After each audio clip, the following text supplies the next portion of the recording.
Bom dia, pessoal, tudo bem com vocês? Espero que todos estejam bem. Aqui quem fala é o professor Aislan, do Centro Educacional Paideia. E hoje a gente vai fazer a segunda parte da nossa aula da semana passada, que é sobre os sonetos. Vamos lá? Bom, desde o começo desse bimestre, a gente tem falado sobre a linguagem poética, não é? Então, a gente falou sobre as diferenças de um texto poético para um texto não poético, um texto em prosa, né? A principal diferença entre o texto poético e o texto em prosa é a linguagem, não é? Lembram disso? E uma coisa que também difere muito é a estrutura. O que é a estrutura, professor? É a forma como esses textos são escritos. Porque o texto poético, ele é escrito em versos. Um poema tradicional, ele é escrito em versos. E uma prosa é escrita em linhas contínuas, né? Eu retirei aqui uma estrofe de um poema, para a gente entender como funciona essa estrutura. Enquanto na prosa, como nos livros, nos textos que a gente lê, né, a gente vê que nós temos lá uma frase, depois tem um ponto ou uma vírgula e aquela ideia continua. Quando termina a linha, essa frase vai para a linha de baixo e assim sucessivamente acontecem com os textos. Como, por exemplo, foi o texto da nossa avaliação. Esse é um exemplo de um texto em prosa. Olha como ele é continuado. Quando termina uma ideia aqui, vem para a linha seguinte e continua. Já o texto poético, ele tem, além da linguagem subjetiva, ele tem uma busca pela beleza das palavras.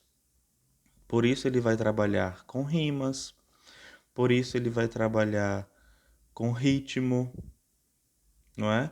E por isso que as linhas, para manter essa rima, elas vão sempre priorizar a rima ao invés de continuar essa ideia. Então as linhas podem quebrar e vir para a segunda linha mesmo antes de a gente terminar uma ideia, por exemplo, né?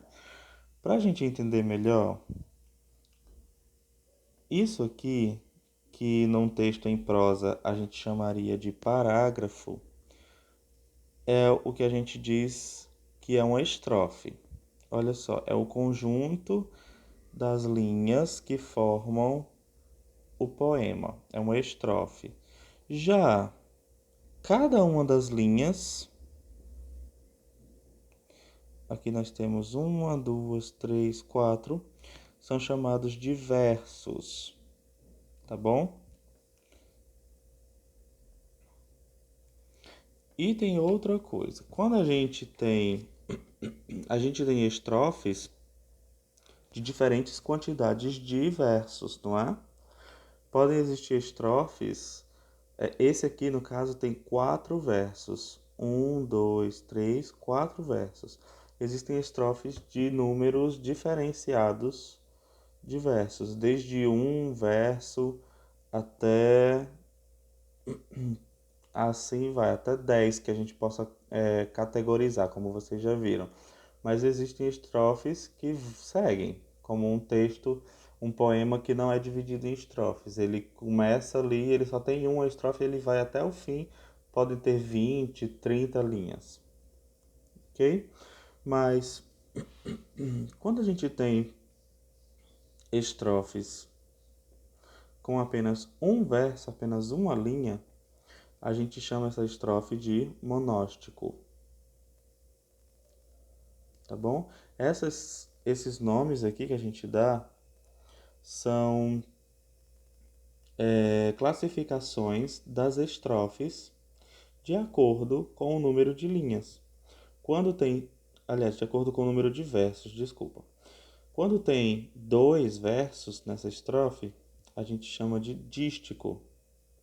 Quando tem 3 versos, a gente chama terceto. Quando tem 4 versos, a gente chama de quarteto e etc. Por quê? Porque a gente trabalha muito com esses três aqui, ó, dísticos, tercetos e quartetos no soneto, que é o que a gente está trabalhando essas 2 semanas. Essa daqui, por exemplo, olhem só. Se a gente fosse classificar, qual seria a classificação? Lembrando que aqui só tem uma estrofe desse poema que eu separei para dar o exemplo, né? Então a gente tem 1, 2, 3, 4 versos. Esse é um quarteto. No soneto, que a gente tem estudado bastante desde a semana passada, a gente tem um modelo de poema que é muito antigo, né? E que ficou muito popular. Até hoje ainda se fazem sonetos. O que acontece com o soneto? No modelo de soneto, o poema ele precisa ter 14 versos, né? Existem 2 modelos mais conhecidos de soneto. O primeiro, que é o soneto italiano, que é o mais comum, que é o que a gente mais vê, porque é o que mais se popularizou. O que acontece no soneto italiano, professor? É como se isso aqui fosse um poema, tá? É o exemplo. Ele vai ter aqui, ó, na primeira estrofe, 4 versos. Na segunda estrofe, ele vai ter 4 versos. Na terceira, ele vai ter 3 versos. E na última, ele vai ter mais 3 versos. Se a gente somar, a gente vai ter um total de 14 versos. E ele é composto por 2 quartetos. Olha aqui, 2 estrofes de 4 versos e 2 tercetos. Viram? Outro modelo é o modelo inglês. É o soneto inglês, que eu mandei até um exemplo, eu mostrei até um exemplo para vocês de um poema escrito por Shakespeare, não é? Shakespeare foi um poeta, um escritor inglês. Então ele popularizou sonetos escritos nesse formato. Na primeira estrofe, nós temos 4 versos, na segunda, 4 versos, na terceira, 4 versos e na última, nós temos um dístico, que é uma estrofe com apenas 2 versos. Se a gente somar, a gente vai ter 14 versos. Então, tanto em um como em outro, a gente tem os 14 versos fixos. Só que a divisão desses versos vai mudar. Aqui nós temos 4 e 4, ou seja, 2 quartetos e 2 tercetos. Aqui nós temos 3 quartetos, ó. 1, 2, 3 quartetos. E por último, um dístico. Ok? Ainda tem aquele modelo em que não é feita essa separação, em que as linhas são todas juntinhas, como nesse maravilhoso exemplo que eu estou mostrando para vocês. Esse é um poema em que as linhas não têm uma separação de estrofes, mas ainda é um soneto porque tem 14 versos. Se a gente contar cada uma das linhas, a gente vai ver que tem 14. Aqui também vai ter 14 e aqui também vão ter 14, tá bom? Então no soneto sempre vão haver 14 versos, só que esse vai ser uma separação. E esse aqui vai ser outra. E esse aqui não tem separação nenhuma das estrofes. Como eu disse na semana passada, a nossa atividade da semana passada, que foi escrever um poema, um soneto, muitas pessoas tiveram dificuldade, muitas pessoas acharam, não sei fazer, professor, não vou fazer porque eu não sei. Na verdade não foram muitas, foram só algumas. Mas, gente, não precisa a gente ter medo de produzir uma coisa que a gente não sabe. Porque primeiro a gente vai errar, depois a gente vai aprimorar, depois a gente vai aprender a fazer aquilo, né? Muitas pessoas se aventuraram, muitas pessoas fizeram, muitas pessoas tentaram, a gente foi lá modificando, a gente foi construindo juntos, não é? Então, na atividade dessa semana, a gente vai buscar aprimorar o mesmo poema que a gente fez na semana passada, tá bom? Mas primeiro, ó, a gente tem aqui uma primeira questão que é para classificar as estrofes quanto ao número de versos. Vocês vão dizer, de acordo com o que a gente viu aqui, monóstico, dístico, terceto, quarteto, qual é a classificação de cada uma das estrofes deste soneto, tá? O nome do soneto é esse mesmo, Soneto Italiano, de Manuel Bandeira, tá?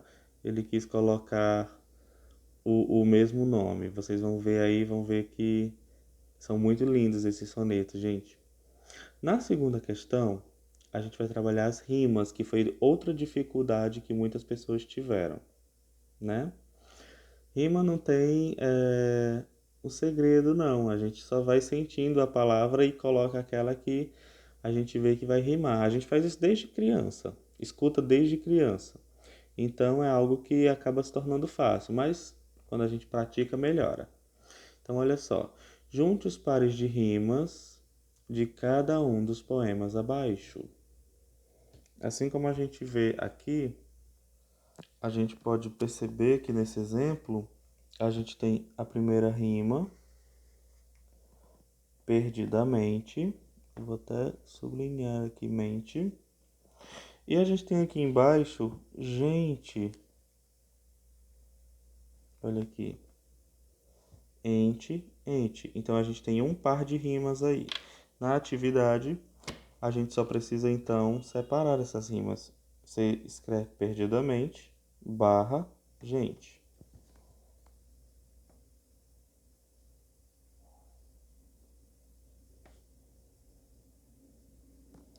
E assim nós temos um par. Depois a gente vai separar outro par. Além, aqui, em,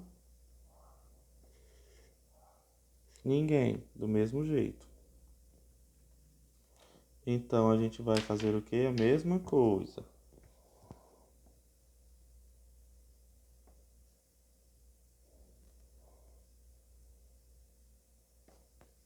E aí a gente já tem outro par.